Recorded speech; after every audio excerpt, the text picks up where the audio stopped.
الحمد لله رب العالمين والصلاة والسلام على نبينا محمد وعلى آله وصحبه أجمعين وبعد. يسرنا ونتشرف بأن نستضيف فضيلة الشيخ الجليل عبيد الجابري في هذه الليلة المباركة، ليلة 16 جمادى الأولى من سنة 1428. والشيخ إن شاء الله تعالى سيلقي محاضرة قيمة إن شاء الله تعالى بعنوان شرح حديث يقول النبي صلى الله عليه وآله وسلم: أسعد الناس بشفاعتي من قال لا إله إلا الله خالصا من قلبه. Donc, comme on a dit en arabe, on est très heureux et c'est un honneur pour nous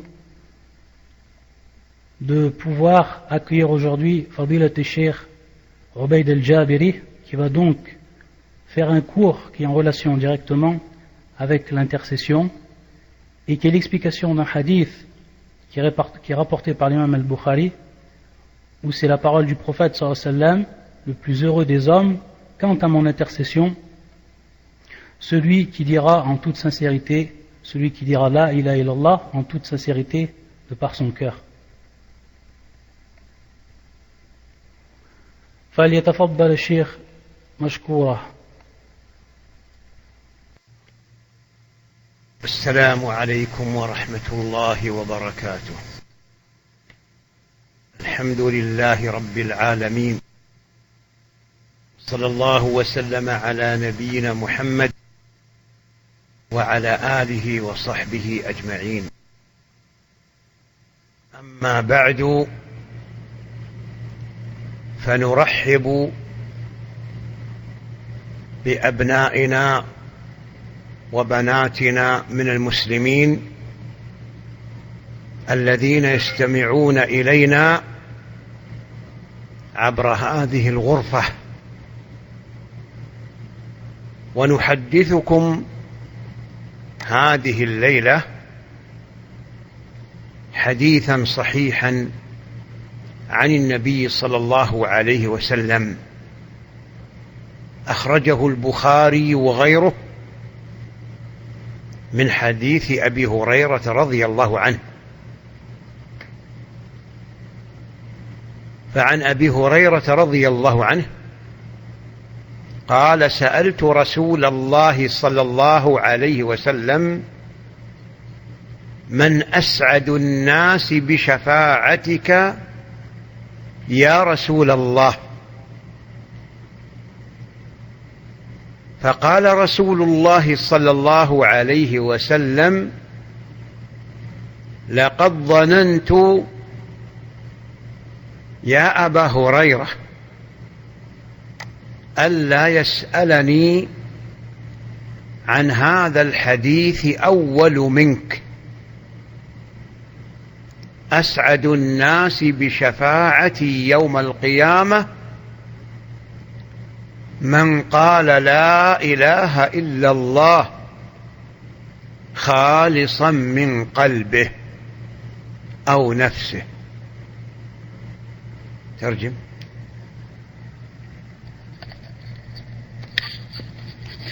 بسم الله الرحمن الرحيم. الحمد لله والصلاة والسلام على رسول الله. Donc pour commencer, je vous salue et vous souhaite la bienvenue à nos enfants musulmans qui nous écoutent à partir de son salon. Et je vous parle cette nuit d'un récit authentique qui est rapporté par Al-Bukhari et d'autres, et qui est le récit donc rapporté par Abu Huraira, où il dit: j'ai questionné le prophète sallallahu alayhi wa sallam, qui mérite le plus ton intercession, ô envoyé d'Allah? Il répondit: j'ai pensé, Abu Huraira, que personne ne me questionnera de ce sujet avant toi. Donc le plus heureux des gens qui mérite mon intercession est celui qui dit donc la ilaha illallah avec l'intention pure qui vient de son cœur.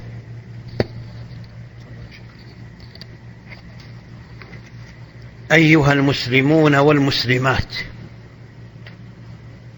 في هذا الحديث الصحيح الذي قد عرفتم قبل قليل أنه خرجه البخاري وغيره فوائد عدة، ومن فوائده أولا فضيلة من فضائل أبي هريرة رضي الله عنه شهد بها له رسول الله صلى الله عليه وسلم، وذلكم في قوله: لقد ظننت يا أبا هريرة ألا يسألني عن هذا الحديث أول منك، يعني قبلك، لما عرفته من حرصك على الحديث. وفي هذا بنية من المسلمين والمسلمات تنبيه إلى شرف العلم وشرف أهله. والعلم عند المسلمين إذا أطلق فلا ينصرف إلا إلى العلم الشرعي. وإذا قال قائل منكم: ما حد العلم الشرعي؟ فالجواب: العلم الشرعي هو فقه القرآن الكريم وفقه سنة النبي صلى الله عليه وسلم، وعلى فهم السلف الصالح. فالعالم بالشريعة هو الذي يربي الناس على التدين الخالص لله من الكتاب الكريم القرآن، ومن سنة رسول الله صلى الله عليه وسلم الصحيحة، وعلى وفق سيرة السلف الصالح. ويترجم أخونا وصاحبنا الأخ عمار.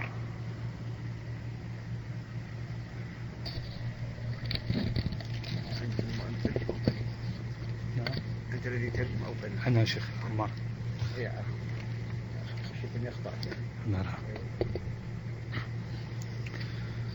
Ô musulmans, ce récit authentique que vous avez entendu auparavant est rapporté par l'imam al-Bukhari et d'autres encore. Il contient plusieurs bénéfices, plusieurs valeurs. Et le premier d'entre eux, ou la première d'entre eux, c'est justement la valeur d'Abu Huraira, radiallahu anhu, où le prophète en a été témoin dans sa parole. Lorsqu'il a dit: j'ai pensé, ô Abu Huraira, que personne ne me questionne sur ce sujet avant toi, du fait que je connais ton intérêt pour le hadith. Et aussi, il y a aussi donc une valeur, aussi un intérêt pour l'honorabilité de la science et de ses gens, c'est-à-dire les savants. Donc la science est celle qui revient à ce qui a été légiféré. Et lorsqu'on parle de science, donc on parle de celle qui est légiférée, c'est-à-dire la connaissance du Coran et de la Sunna authentique, avec la compréhension des pieux prédécesseurs.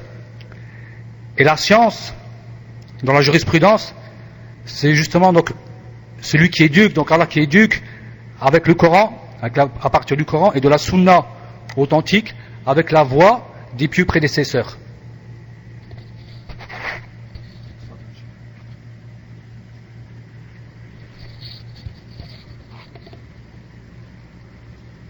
الفائدة الثانية إثبات الشفاعة في أهل الكبائر من الموحدين. وفي هذا رد على الخوارج والمعتزلة الذين يحكمون على الفساق وأهل الكبائر بالخلود في النار إذا ماتوا دون توبة. ألم تسمعوا إلى قوله صلى الله عليه وسلم: أسعد الناس بشفاعتي من قال لا إله إلا الله خالصا من قلبه أو نفسه. نعم، ترجم.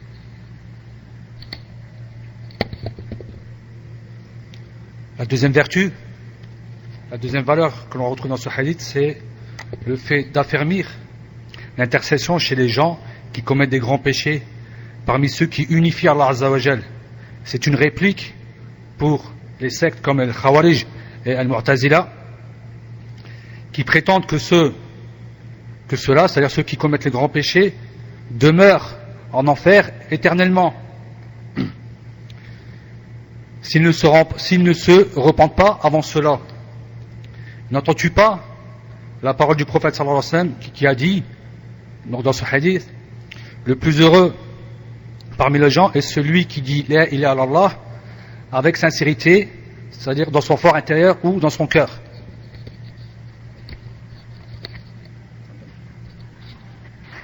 الفائدة الثالثة: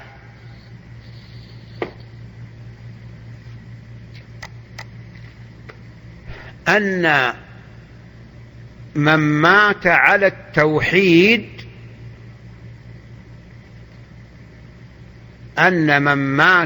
التوحيد مقطوع له بالجنة، وإن دخل النار فلن يخلد فيها. ويرد على الخوارج والمعتزلة في قولهم إن من مات على كبيرة خالد مخلد في النار بأمرين: الأول أحاديث الشفاعة في أهل الكبائر، وهي متواترة عن النبي صلى الله عليه وسلم.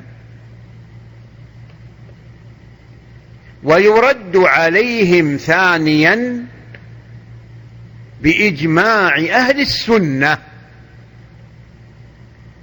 فإن أهل السنة والجماعة بدءا من الصحابة رضي الله عنهم فأئمة التابعين فمن بعدهم مجمعون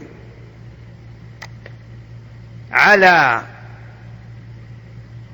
أن الفاسق الملي إذا مات على كبيرته كان تحت مشيئة الله، إن شاء الله غفر له وأدخله الجنة، وإن شاء عذبه، وإن عذبه لم يدخله في النار، لم يخلده في النار، أقول لم يخلده في النار. والخلاصة أن من مات على التوحيد مآله إلى الجنة حتى لو دخل النار لن يخلد فيها. نعم.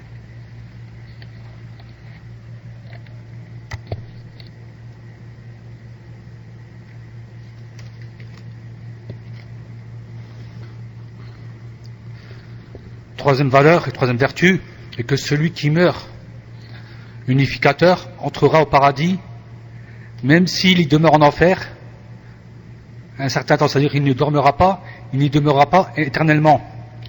Et c'est aussi une réplique, encore une fois, aux Khawarij et aux Mu'tazila, qui disent que celui qui meurt en commettant un grand péché demeurera en enfer éternellement. Et on leur répond par 2 points. Premièrement, premier point, ce sont les récits de l'intercession authentifiés, qui spécifient que les gens des grands péchés ne dormiront pas en enfer éternellement si ils sont unificateurs. Et le deuxième point, c'est qu'il y a consensus chez les gens de la Sunna, et à commencer par les compagnons du prophète sallallahu alayhi wa sallam, les imams parmi les successeurs, les tabi'in, et ceux qui viennent après, ils sont unanimes pour dire que personne de ceux qui meurent parmi les gens d'une unicité, c'est-à-dire en commettant les grands péchés, ne demeurera en enfer éternellement. Et ils sont tous sous la volonté d'Allah Azza wa Jal. S'il veut, il leur pardonne, ou s'il veut, il les châtie. Et s'il les châtie, ils ne demeureront pas en enfer éternellement. Donc celui qui meurt, donc voilà le résumé, c'est que celui qui meurt avec l'unicité ne restera pas en enfer éternellement.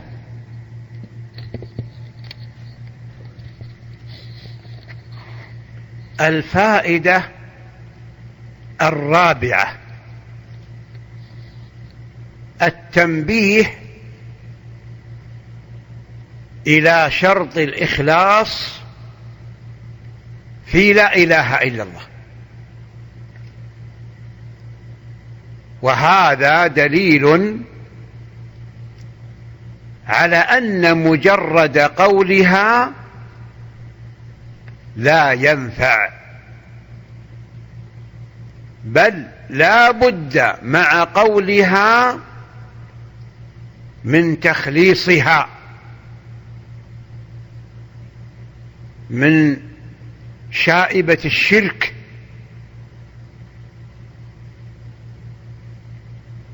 وكذلك لا بد من العلم بمعناها، وهو أنه لا معبود بحق إلا الله، والعمل بمقتضاها من إفراد الله سبحانه وتعالى بالعبادة وفعل أوامره واجتناب نواهيه. الفائدة الخامسة لا حظ في الشفاعة لمن مات مشركا، وقد صح عنه صلى الله عليه وسلم لكل نبي دعوة، وقد اختبأت دعوتي شفاعة لأمتي فهي نائلة إن شاء الله من لا يشرك بالله شيئا. وسيأتي إن شاء الله حديث خاص في الشفاعة. نعم. نعم.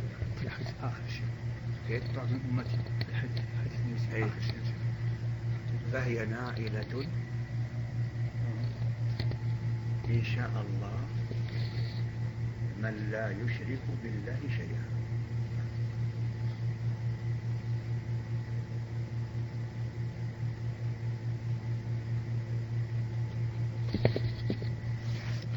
Quatrième bénéfice, donc il y a une remarque sur la condition de la sincérité dans la ilaha illallah. Donc c'est une preuve que sa parole seule ne suffit pas. Il faut avec cela la sincérité. Donc, et cette sincérité qui est justement contre le polythéisme. Et il faut aussi la connaître et avoir la science de son sens, qui veut dire pas d'adorer en réalité ou en toute vérité sauf Allah. Et cela doit se réaliser ou se concrétiser en appliquant ce que cette parole comprend. Donc il faut unifier Allah Azza wa Jal, il faut effectuer ses ordres et s'éloigner de ses interdictions. Cinquième valeur, c'est qu'il n'y a pas de part il n'y aura pas de part dans cette intercession pour celui qui meurt polythéiste. Et le prophète sallallahu alayhi wa sallam a dit dans un hadith qui est authentique, tout prophète a eu une invocation. Et moi j'ai gardé mon invocation, j'ai gardé mon invocation qui est l'intercession pour ma communauté. Et elle sera pour celui qui n'associe en rien en Allah, Inch'Allah.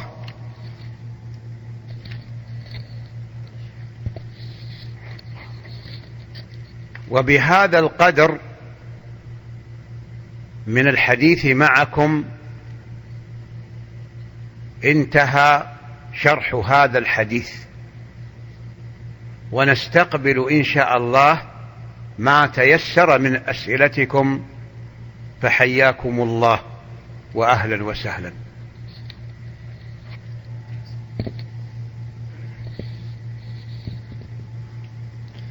Donc Cheikh a terminé l'explication de ce hadith, et là nous passons à la partie des questions. Donc comme vous voyez bien, les questions sont à envoyer au frère Abou Sama al-Salafi.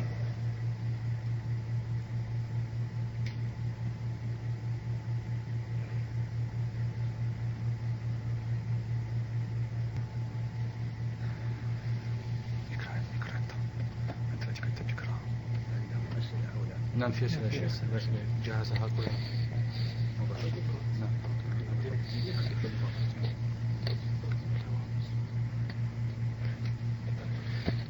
أحسن الله إليكم شيخنا. يقول السائل: هل العوام من المسلمين من غير من ينتمون إلى الفرق كالتبليغية والإخوانية والشيعة والصوفية هم من أهل السنة أم لا؟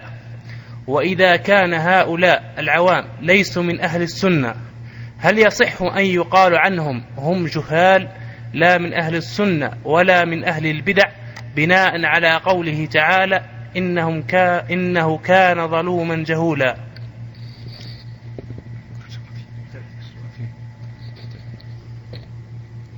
La question est-ce que parmi le commun des musulmans, ceux qui ne sont pas affiliés aux sectes comme les Tabligh, les Ikhwan, les Chiites, les Soufis, font partie des gens de la Sunna ou pas?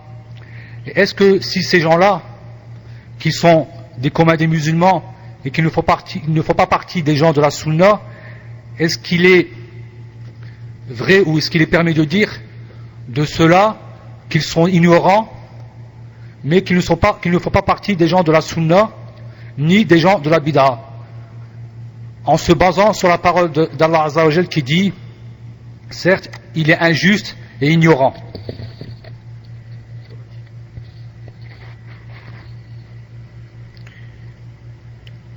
العامي الذي لا يتبع فرقة من فرق المبتدعة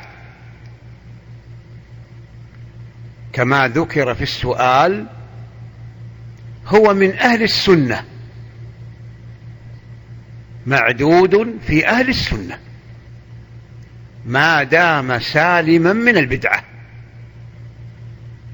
وهذا لا ينافي كونه جاهلا، يعني ليس عنده علم،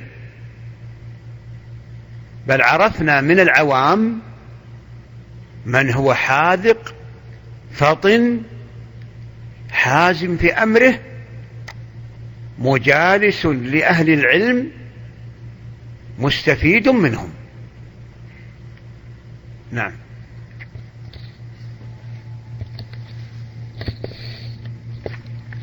أحسن الله إليكم شيخنا. La réponse est le commun des musulmans qui ne suit pas une secte fait partie des gens de la sunna, tant qu'il est saint de l'innovation, tant qu'il ne commet pas d'acte d'innovation. Et cela n'est pas en contradiction sur le fait qu'il soit ignorant. On connaît des gens qui sont ignorants mais aiment les gens de la sunna, profitent d'eux et sont prompts et assidus à la sunna.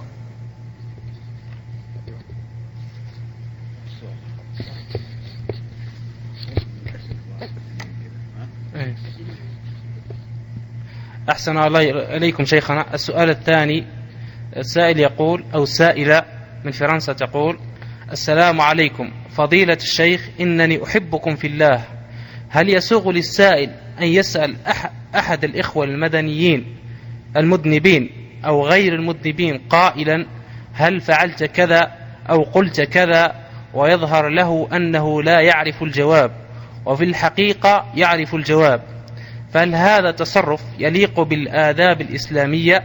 وإذ فعله للاختبار ما حكمه؟ أرجو التوضيح أفيدون مأجورين.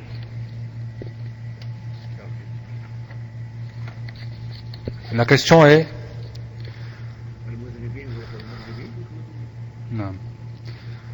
Donc, est-ce qu'il est permis à celui qui pose une question de demander à un des frères qui commet des péchés ou pas, c'est-à-dire à quelqu'un qui aurait commis des péchés ou pas, de lui dire: est-ce que tu as fait telle ou telle chose, en lui montrant, c'est-à-dire, il lui montre que la personne ne connaît pas la réponse. Et en fait, il connaît la réponse. Est-ce que ce comportement s'y est, est-ce que c'est un bon comportement qui est dans l'islam? Est-ce que si la personne le fait, lui pose la question, c'est-à-dire pour le tester, est-ce que cela bien sûr est permis? C'est-à-dire quel est le statut plutôt, quel est le statut de cet acte?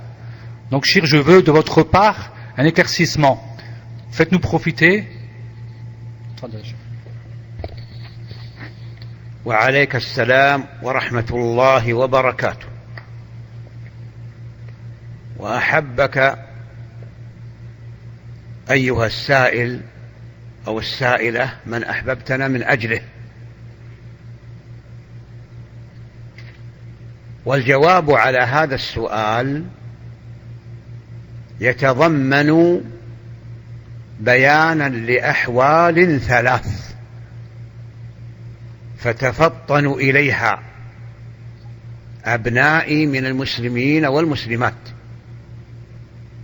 الحال الأولى امتحان القادمين من الأقطار عن علماء السنة في أقطارهم، والمعنى أنهم يسألون عن علماء السنة، فإن أثنوا عليهم خيرا قربوا وأحبوا، وإن ذكروهم بشر أبعدوا، لأنهم أصحاب سوء. فأصحاب السوء هم الذين يقعون في أهل العلم من مشايخ السنة. الحال الثانية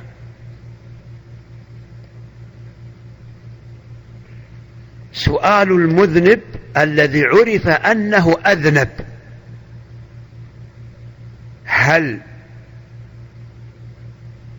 تاب من ذنبه وتغيرت حاله وتحسنت، فإن بان أنه تحسنت حاله واستقامت فإنه يقرب،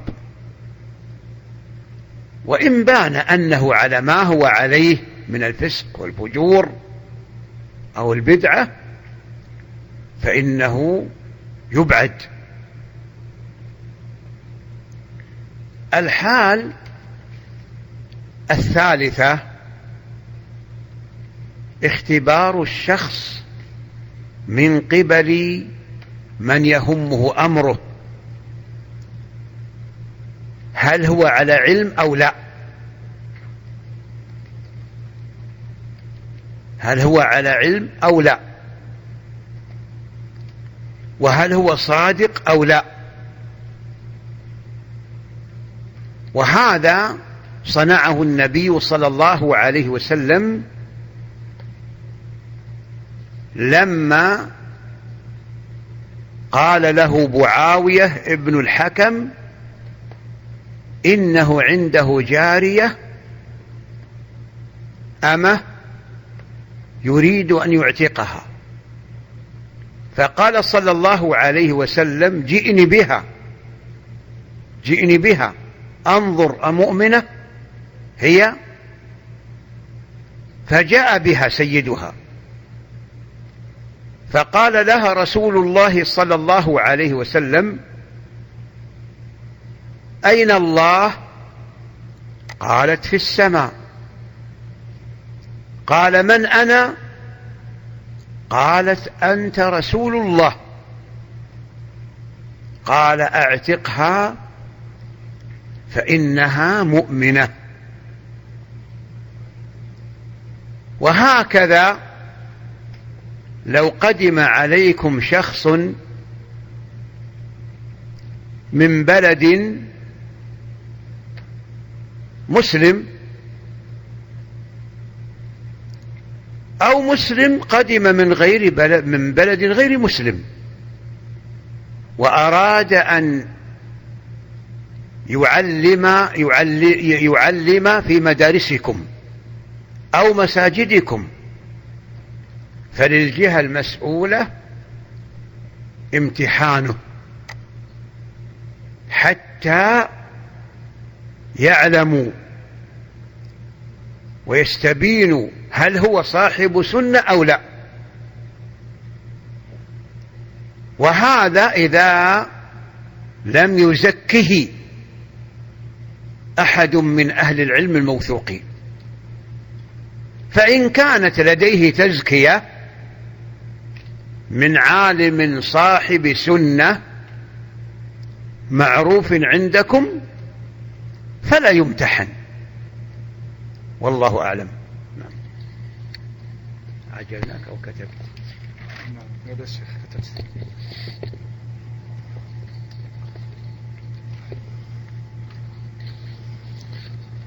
Donc la réponse est, déjà pour commencer, pour celle qui a posé la question, donc Allah t'aime, pour celui dont tu m'as aimé. Donc il y a 3 cas pour cette réponse. Donc on va retrouver 3 situations différentes. Donc écoutez bien, aux enfants musulmans.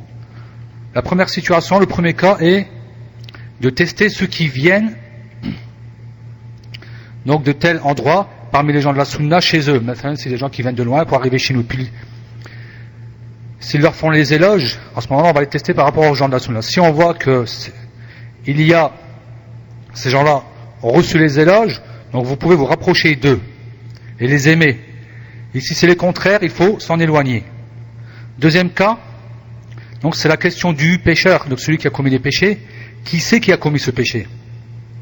Donc s'il s'est repenti et sa situation s'est améliorée, en ce moment-là, bien sûr on le laisse, donc on ne s'éloigne pas de lui. Mais si c'est le cas contraire, on le va commettre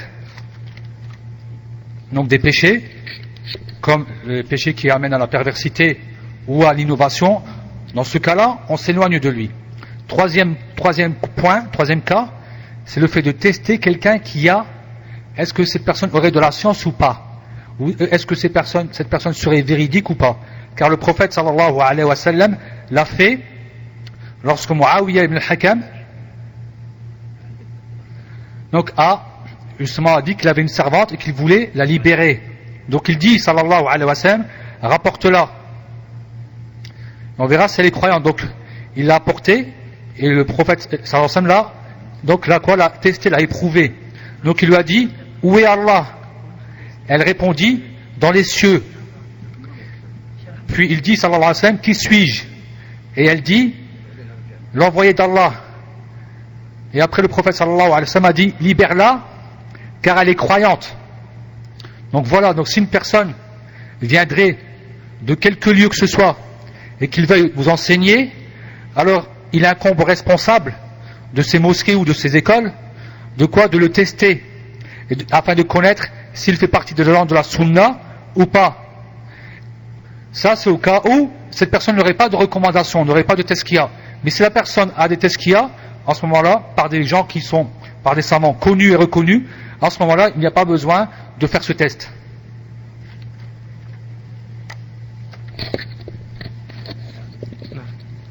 أحسن الله إليكم شيخنا.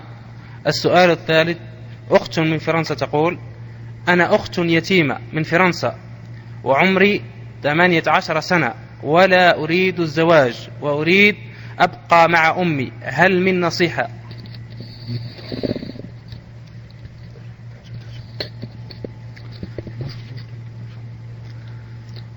La question est, assalamu alaikum wa rahmatullah, je suis une sœur de France, orpheline depuis l'âge de 18 ans. Pourriez-vous me conseiller car j'ai du mal à me voir mariée et loin de ma mère? Barakallahu fikum, assalamu alaikum. وعليك السلام ورحمة الله وبركاته. يا بنتي، لا معارضة أن تتزوجي وتبقي مع أمك، فنصيحتي لك أنه إذا تقدم لك لخطبتك رجل مرضي الدين والخلق أن تقبليه وتشترطي عليه سكناك مع والدتك، فإن هذا يحقق لك المصلحتين إن شاء الله تعالى. والزواج المبكر يا بنتي من أسباب العصمة وأسباب الوقاية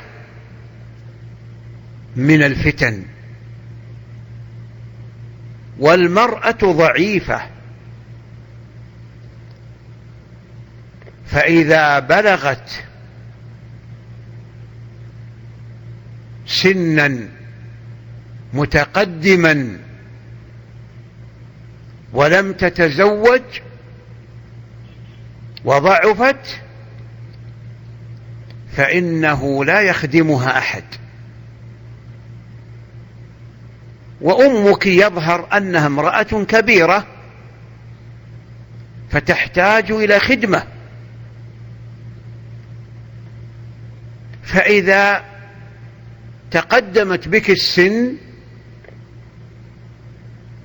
فإنك تعجزين عن خدمتها. وأمر آخر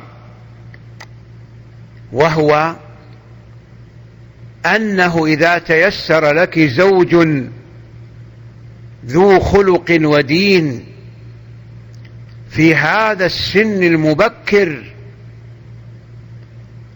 سيخدمك أبناؤك وبناتك بعد 20 سنة أو أقل. والخلاصة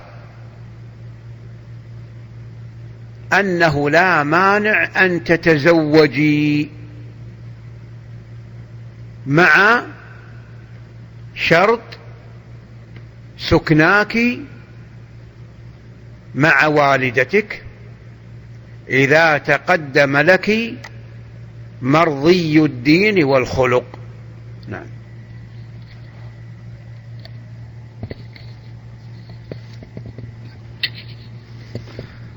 Donc ma fille, il n'y a pas de contradiction avec le mariage et le fait de rester avec ta mère. Je te conseille, donc si quelqu'un vient te demander en mariage et que c'est une personne de religion et de bon comportement, accepte.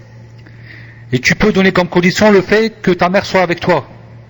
Et en ce moment-là, tu auras eu les deux bienfaits. Donc le mariage et le fait que ta mère soit restée avec toi.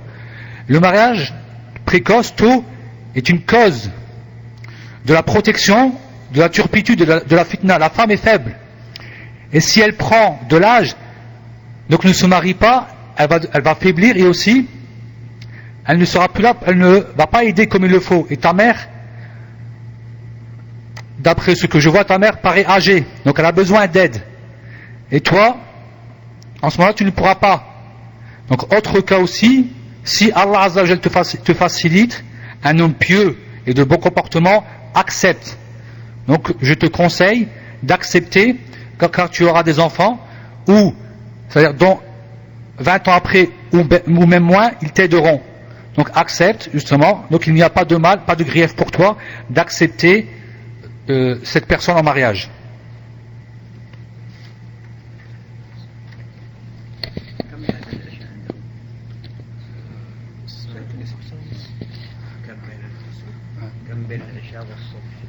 Salam alaikum. La prière de Isha, c'est quand chez vous? Pouvez-vous nous annoncer l'heure de la prière de Isha? Abu Ahmed, est-ce que tu peux noter? Ou bien Ahmed Abu Houd, vous me dites quand est-ce que c'est l'Isha chez vous? 23h. Donc ça va, il y a du temps encore. Donc pour l'Isha, pour eux, c'est bon, c'est pas tard.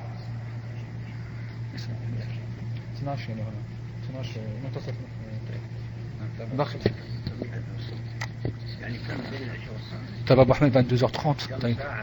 Et la prière du Subh, Shir demande à quelle heure est la prière du Subh. التوقيت يختلف مثلا عند البعض 10 ونصف ليلا وعند البعض يعني 11 يعني في نص ساعة يعني الاختلاف بين المدينتين 4 عند البعض الساعة 5 وعند البعض 24 يعني بين العشاء والصبح كم ساعة؟ تقريبا 5 ساعات 5 ساعات 6 ساعات حسب بين 5 و6 ساعات.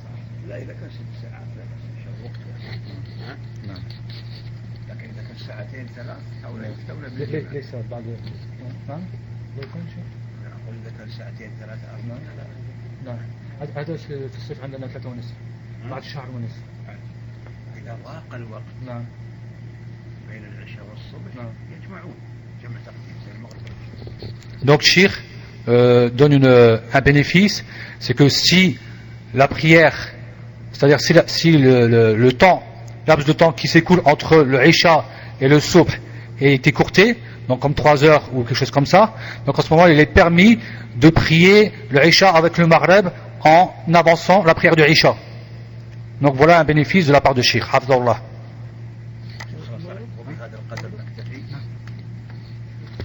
Donc Shir s'arrête ici. Barakallahu fikum.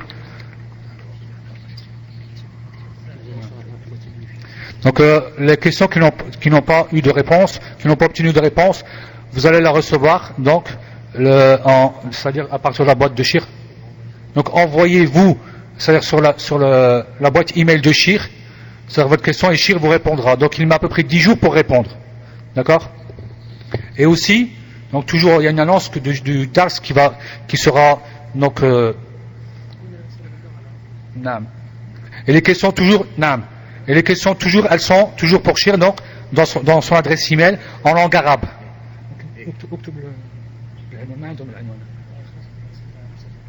Donc l'adresse a été envoyée, je crois que l'adresse a été envoyée chez vous pour l'adresse de Shir, donc il répond après. Et aussi, donc dimanche, il y a le cours avec Shir Mohamed Ramzan Hafdallah Azza wa Jal, qui est donc Tahqiq al-Tawhid, donc comment concrétiser l'unicité. Donc vous avez ici maintenant devant vous l'adresse email de Shir, l'adresse Gmail de Shir, et Shir répond.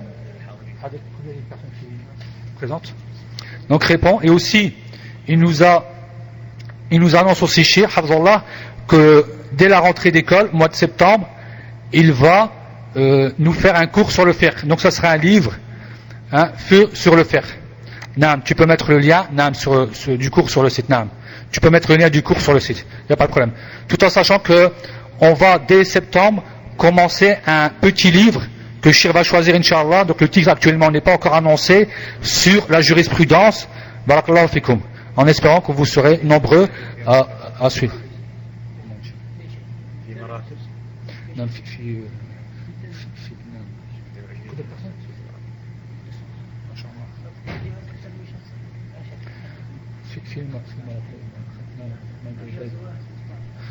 سبحانك اللهم وبحمدك أشهد أن لا إله إلا أنت أستغفرك وأتوب إليك. نعم يا شيخ. نعم كل شيء. كل شيء يا شيخ. البريد المكتوب حتى كتبناه. نعم موجود. نعم. أعرفه. نعم قبل يومين أخبرني. Donc n'oubliez pas, Inch'Allah, notre prochain rendez-vous, dimanche, avec Cheikh Mohamed Ramzan, dont le titre est « Comment concrétiser l'unicité ». Barakallahu fikum, salamu alaikum wa rahmatullahi wa barakatuh.